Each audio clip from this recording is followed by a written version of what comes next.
After the breakup, I didn't just lose a partner, I lost the version of me that existed in that relationship.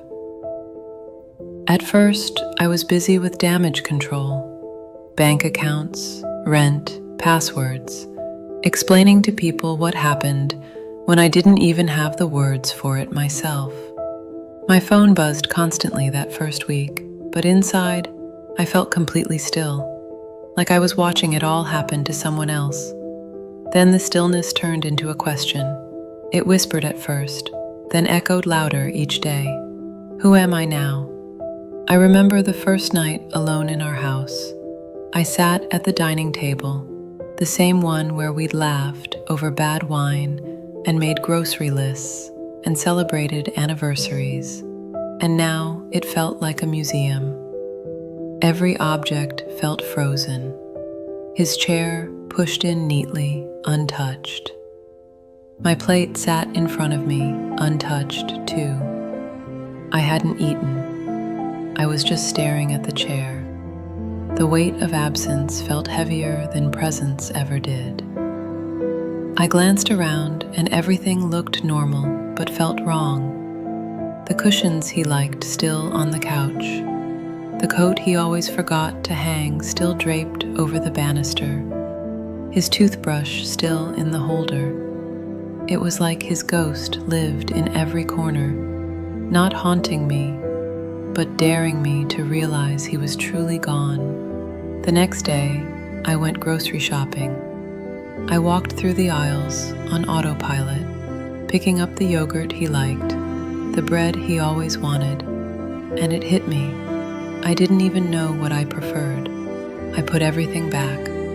I stood there, hand on the cart, surrounded by people going on with their normal day, and I suddenly felt so small, so invisible. I left with nothing, not because I forgot, but because I didn't know who I was shopping for anymore. My reflection started to feel like a stranger. I'd catch glimpses of myself in windows or mirrors and pause, not out of vanity, but confusion. The woman staring back was wearing his favorite sweater. Her hair was done the way he liked. Even her perfume was chosen with him in mind. What do I look like without his influence? I didn't know. Even my body felt foreign, like it still carried the shape of the relationship. How I curled beside him in bed, how I leaned toward him in conversation, how I made space for him in every corner of my life. Now there was space everywhere, and I didn't know how to fill it. Friends tried to help. "Come out with us," they'd say. I went once. We sat in a cozy cafe, string lights twinkling above us, music humming in the background. Everyone laughed, chatted about work, travel, their kids. I laughed too, but it felt like I was wearing someone else's face. I smiled, nodded, answered politely, but I wasn't there.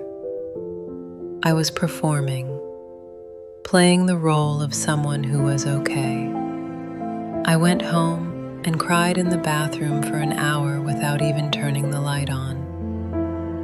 One night, I found myself sitting on the floor in the hallway, not because I'd tripped or dropped something, but because I didn't know where else to be. The couch felt too big, the bed too lonely. I needed a small space to feel safe. I curled up with a blanket and an old journal I found in a storage box. It had entries from before the marriage, dreams, ideas, sketches of future plans that had nothing to do with anyone else. I read through pages until my eyes blurred. I had forgotten this version of me ever existed. That's when I knew I wasn't just grieving him. I was grieving the pieces of myself I gave up to fit into the life we built. So I began the slow work of remembering, not rebuilding, Not yet, just remembering.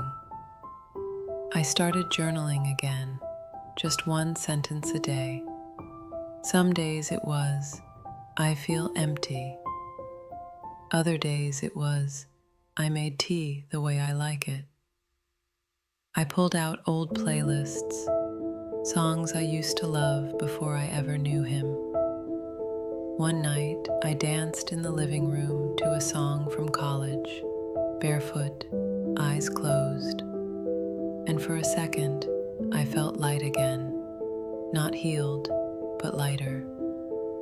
I made myself breakfast on a Saturday morning and sat outside, even though it was chilly. I wrapped myself in a blanket, held a mug of coffee, and listened to birds I'd never noticed before. The world was still turning, and maybe so was I. These weren't breakthroughs, they were whispers, gentle nudges, reminding me that I still existed, even without someone to witness it. Grief doesn't just come for love lost. It comes for identity lost. And healing doesn't mean going back to who you were.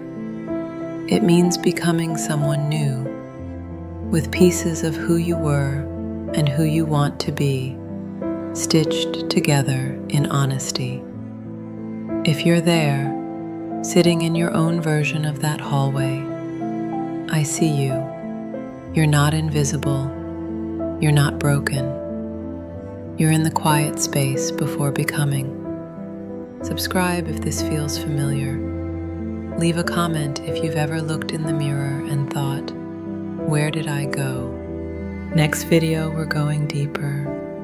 We'll talk about how to face the fear of being alone for the long haul, and why that fear might actually be the beginning of your freedom. I'll see you there.